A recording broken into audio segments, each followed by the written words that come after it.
Brothers and sisters, over the last 7 months, despite the incredible pain, I have never felt prouder of this ummah. The ummah that has begun to stop feeling helpless. The ummah that has begun to stop projecting the entirety of the blame on governments. The ummah that has begun to own part of the solution. And I have also never felt, as far as I can recall, closer to the Quran. You see, you read in the Quran that Allah raised up Moses alayhi salam, in the palace of Pharaoh, and Pharaoh has no idea what's in store for him.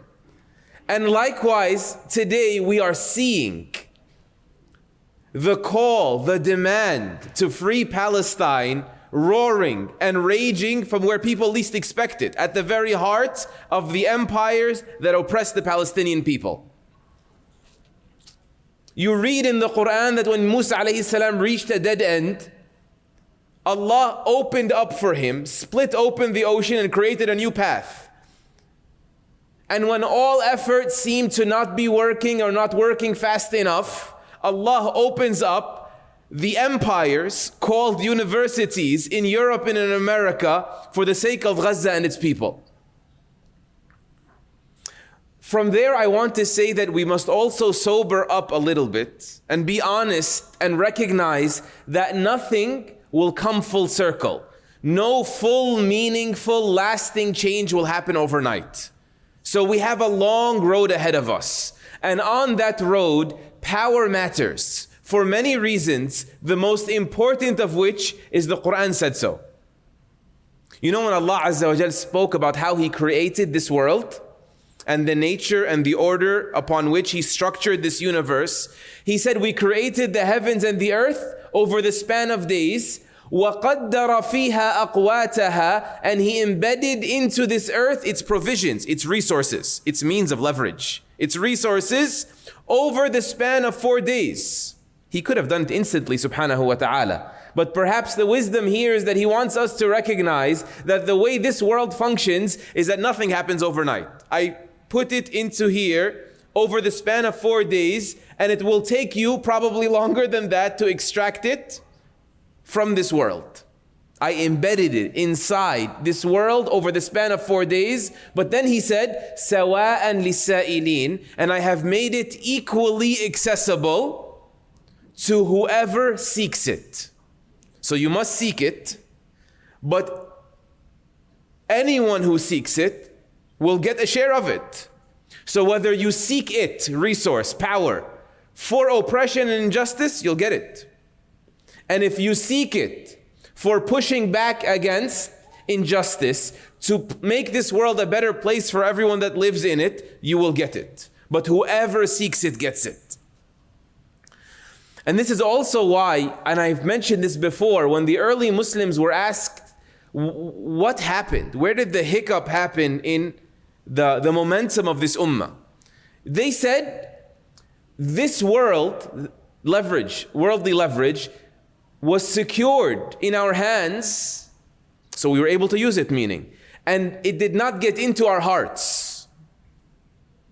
And then later on, it seeped into the hearts. You know, people are infected with the ills of prosperity. People often say that absolute power corrupts absolutely. It usually does. But then they said when it seeped into our hearts, Allah pulled it from our hands. And so we have an obligation to master leverage in this world while protecting that heart from making this world the by-all, end-all, while still prioritizing the next world above all else. You know, subhanAllah, when you speak about the story of Fir'aun throughout the Quran, Allah Azza wa Jal didn't just tell us there was a monster called Fir'aun and he was ruthless and he was heartless and he killed babies. He showed us elaborately, illustrated for us in detail, that his tyranny was a system, a powerful system that made it possible. And this is what some of the scholars call the 5 pillars of tyranny in the Quran. All found in the story of Fir'aun. What are they? The first of them is the ruthless tyrant. They're represented in Fir'aun. He believes he's God. He believes he owns this world. He believes the world is disposable. for his sake. But that's not just Fir'aun, right? The Zionist project today, they believe they are God's favorites and that anything is a measly cost for their vain, deranged, genocidal, supremacist, racist objectives. It's that simple. But that wasn't all. Then there is always the spineless minister, the one who grovels at the feet of the tyrant and justifies for them their every delusion and does not bat an eye at living at the highest, or should I say the lowest pit of hypocrisy and double standards. Pharaoh tells Haman, his minister, build for me a tower so I can go up and see the Lord of Moses. Absolutely. You can go up there, I'll build it for you. Right? And in the world of the Zionist regime today, these people, they hate us because they're Jewish. Yeah, absolutely. It's because you're Jewish. Right? They are absolutely anti-Semitic. Has nothing to do with the actual crimes you happen to be committing. Right? It has nothing to do with the fact that these people are Arabs, which means they're also Semitic.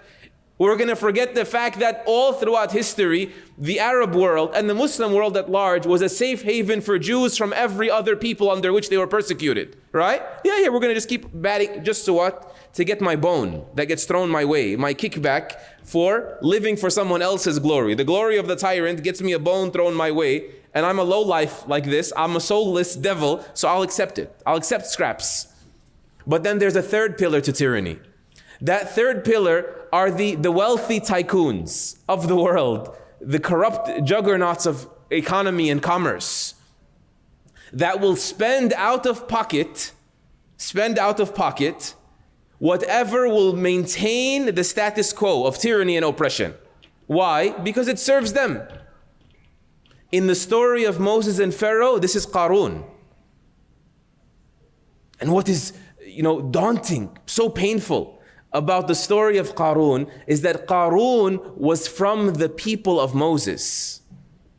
Inna Qaruna kana min qawmi Musa fabagha alayhim. He was from them. And then he became tyrannical against them. He sided with Pharaoh against his own people, right? Why? Because there's money involved. And that is his God, right? And in this day and age, by the way, and in this context and parallel I'm drawing in the khutbah, the politicians, the spineless ministers, and the tycoons many a times are one and the same. We have no problem perpetuating the most unethical wars, because the more we validate these wars and sign off on them and spend money on them, that money is being spent on weapons from companies that we are invested in. There's the bribery that happens on the political level over the table. It's legalized under the name of lobbying, but under the table they are stakeholders in the military industrial complex and the arms sales, so the money's coming from me to me in much higher numbers. That's in addition to the corporations and the stakeholders and the donors, right? The endowers of the endowments and the entertainers. Someone brought to my attention a Palestinian rapper who has not said a word in 7 months. And the fourth of the pillars of tyranny are the corrupt clergy, the people who manipulate religious language to strike fear in the people or to justify for them the tyranny, either by what they say or by their criminal silence, what they refuse to say. In the story of Musa and Fir'aun, this is embodied, represented in the sorcerers. Of course, before they became Muslim, before they believed and repented. And nowadays, it is in every corrupt religious leader that echoes, parrots the wrong things, or gags themselves from saying the right things for the sake of the regime, for the sake of the injustice and oppression. And the fifth and final pillar of tyranny are the biased media, who will give coverage to whatever will support the tyrant and his aims, and give no coverage to anything else. Think about this. It's not random. The Quran gave us all of that for a reason. Why did it tell us all of this? So we may learn from it. It's not just to point out blame on others. The Quran is for those who believe in it. In the story of Musa and Fir'aun, these are the announcers. The Quran says that before the challenge took place, between Moses and the sorcerers, announcers basically were flooding the streets, saying to the people, "Hal antum mujtami'un?" You gotta see this. Come see this. Aren't you gonna gather? Aren't you coming to the stadium? Right? لَعَلَّنَا نَتَّبِعُ السَّحَرَةَ إِن كَانُوا هُمُ الْغَالِبِينَ. So why gather? So that we can follow the sorcerers, Pharaoh's guys, if they win. If they are the ones that are triumphant. In other words, what? In case they win, let's go watch. But if they don't win, just turn a blind eye, nothing happening here, let's keep it moving. Nobody was killed here, no one was lost here, no crime committed here, there was no cheating involved here, right? And this is the biased media in every time and every place. And so every time and in every place, a person wants to wonder now through this Quranic lens, why is tyranny possible? This is why. There was a system of power that was built that bore fruits. Atrocious fruits, but fruits. Why is it taking so long? Because the formula hasn't been understood yet. Once you understand and respect and engage this formula, then things will change for you. Don't think it has to follow your logic. Not everyone has your logic. You have a logic of morality. You have a logic of being principled. You have a logic of conscience. Not everyone has that logic. You know, Muslims in the past, any concerned person in the past, few months, they say, how can it be? How can it be that in the United States of America, how can it be logical that you cannot critique any Jew and the bill is being passed? It went from the House now going to the Senate, even if that Jew is committing a crime. How can that be? It's automatically a hate crime to identify an actual crime simply because it was committed by a Jew. By the way, this would outlaw, technically, logically, this should outlaw the Bible. Right? Because the Bible casts some Jews as murderers of Jesus Christ, peace be upon him. Right?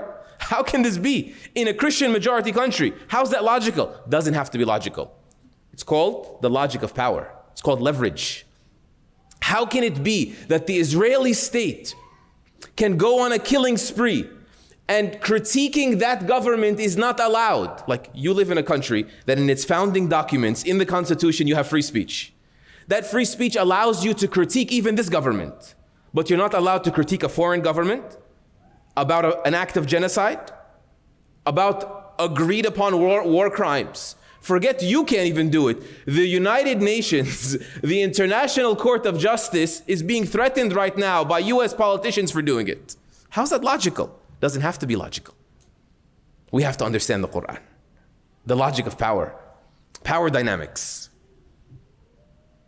How is it logical that not just are our tax dollars being forced against our will to another country where they are not just funding the killing of innocent men, women, and children, and more children than anyone, but it's providing them with free health care, everyone in Israel gets, and free education, while in this country, the number one reason for bankruptcy is medical expenses. And students year over year are being buried in student debts for their tuitions. How can that be? How is that logical? Doesn't have to be logical. It's called leverage.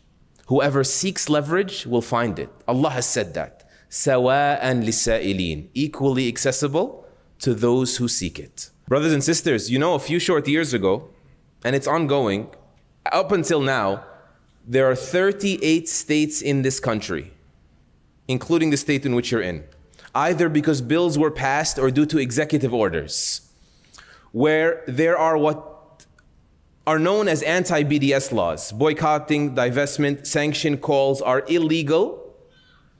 You sign off on that, and many of you sitting in front of me in certain health networks and otherwise have actually signed on this, whether you read the fine print or not, that you could get in trouble, you could lose your job if you suggest in your private life on social media somewhere that we should not use our money in a certain direction. Do you know why? Because the Zionist project saw that power was leaning away from governments and towards corporations, so they built leverage within corporate America. 40 years before that, they noticed that they needed to get into the minds of politicians. There's no secrets here. AIPAC is known as the American Israeli Public Affairs Committee.